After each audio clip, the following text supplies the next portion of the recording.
This first video is going to answer the question, what created your anxious attachment?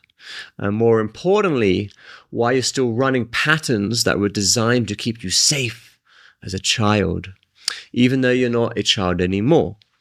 This is going to be deep. It might bring up emotions. That's exactly what's supposed to happen, because you can't heal what you can't see. And this week is about seeing clearly for the first time what actually happened to you and why you've been living the way you have. So take a breath, get grounded, and let's go back to where this all started. Let's start here. You were born innocent. You were born pure.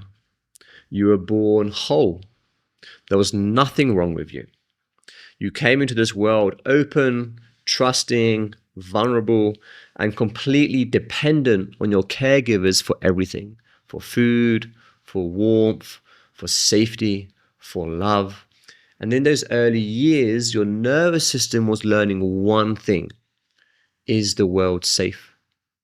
Can I trust the people around me? Am I worthy of love?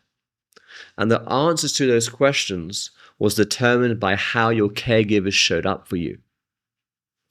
Not by what they said, but by what you felt and experienced, by how they responded or didn't respond to your needs. And if you're here, chances are the answer your nervous system learned was that no, the world is not safe. No, I can't fully trust people. No, I have to earn love. So let's talk about what actually happened. So as a child, you experienced moments of emotional overwhelm, moments where there was a disconnect between you and your parents. Maybe it looked like this, for example. Dad shut down. He disappeared emotionally. He was physically there maybe, but not actually present with you. And so when things got hard, when emotions came up, when conflict arose, he withdrew and disappeared. He went cold, silent, unavailable, and you felt it. Even if you couldn't name it at 4 or 5 years old, your body knew.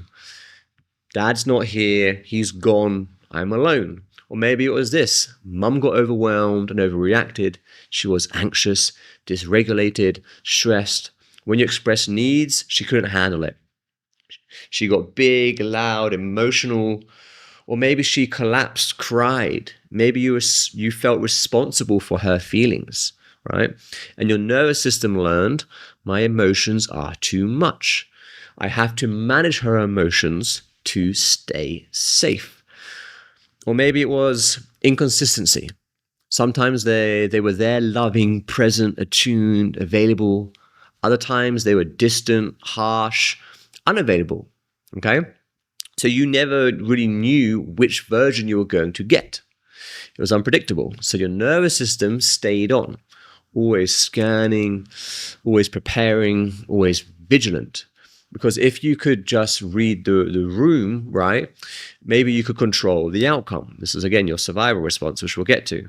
Maybe you could keep them close. Maybe you could keep yourself safe. So here's what happened next. Your child brain tried to make sense of this. And here's the thing about children. So humans are meaning-making machines. We don't just experience things, we give them meaning. And children are egocentric. Not in a selfish way, in a survival way. Because if a baby didn't make everything about themselves, they would die. If a baby didn't cry when they were hungry, no one would feed them. And if a child didn't adjust their behavior to get their needs met, they wouldn't survive. So when you experience those moments of disconnect, of overwhelm, and of emotional unavailability, your brain didn't say, hey, mum is dysregulated because she has her own unhealed trauma. Your brain didn't say, hey, dad shuts down because he doesn't know how to handle emotions. That didn't happen, no. What your brain really said was, there's something wrong with me. I'm not enough. I'm unlovable. If I was better, this wouldn't be happening. You made it about yourself because that was the only way your child brain could make sense of it. And here's the devastating part. If you made it about you, that meant you had control. If I am the problem, then I can fix it. If I just behave better, perform better, be less needy, be less emotional, then they will love me. So you started adjusting. You started changing yourself to fit what you thought they needed. You outsource your safety to your performance. And that's where your anxious attachment was born. That's where it all started. So what did you do? You became the good girl or the good boy. You learned to read the room. You became hypervigilant to other people's emotions. You could sense a shift in energy from across the room. You learned to scan faces, body language, tone of voice. Because if you could predict what was coming, maybe you could prevent the abandonment. You also learned to prepare for chaos. You learned to brace yourself, to never fully relax, because love felt conditional. Safety felt uncertain. And you learned to manage their emotions. You literally became responsible for keeping mom regulated and for keeping dad present. You learned that your job was just to make them feel okay and safe. But you suppressed your own needs. You made yourself smaller. You became the emotional caretaker of people who were supposed to be taking care of you. And you learned to people please, to overgive, to perform for love. Because if you could just be enough, if you could just not be too much, then maybe they would stay. Maybe they wouldn't leave. Maybe you'd finally feel safe. And the tragic irony here is that in trying to keep them from abandoning you, you abandoned yourself. You shut down your needs.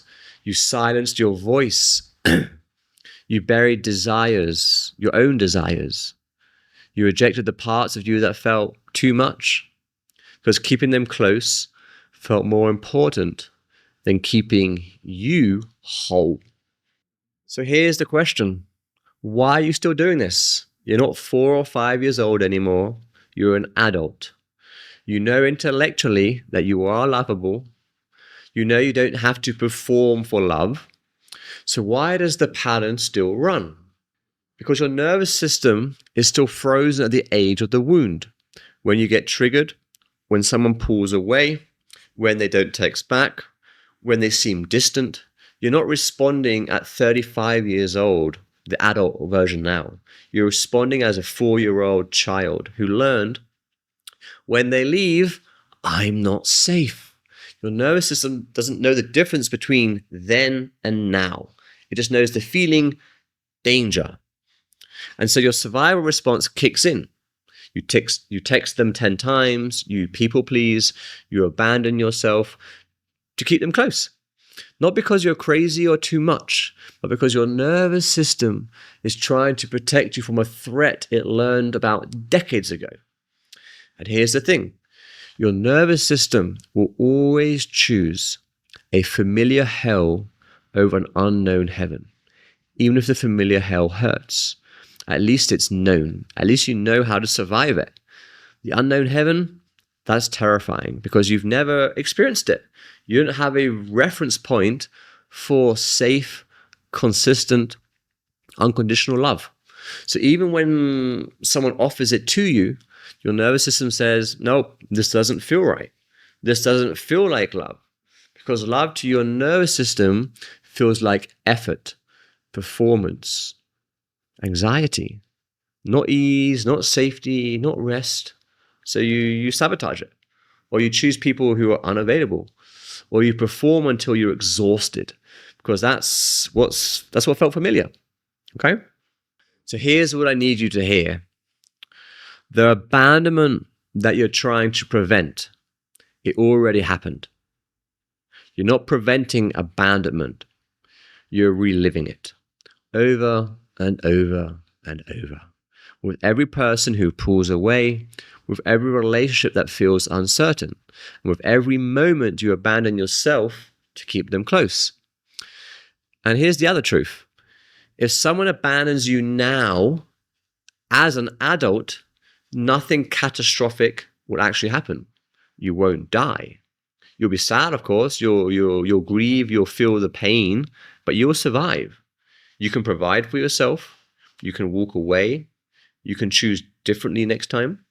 But emotionally, you're still the 4-year-old who learned, if they leave, I won't survive. And that's the wound we are here to heal. So let's talk about the journey ahead. What this program is actually about. It's about going back to that younger version of yourself that you abandoned in order to survive. We're going back to reclaim them, to see them, to hold them, to give them what they didn't get. This journey is about grieving the parents you didn't have, you needed, grieving the childhood you deserved, grieving the parts of yourself you shut down to stay safe.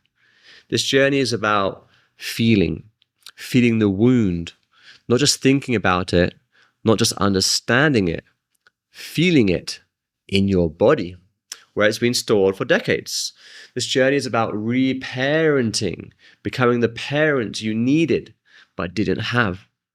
You're going to give your inner child what your parents couldn't give you. Safety, consistency, unconditional love, and permission to be all of you for who you are. This journey is about building back trust in yourself, that you'll show up for yourself, trust that you won't abandon yourself anymore.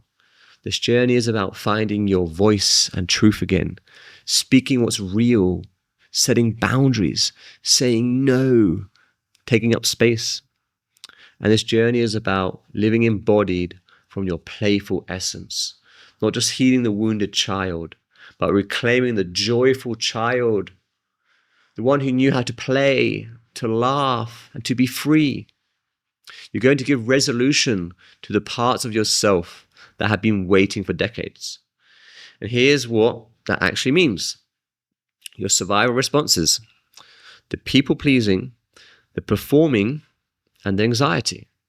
They're still running the show, even though there's no danger now. They're outdated software, really. When you think about it, it's like outdated software. They worked when you were 4, but they've been keeping you stuck now.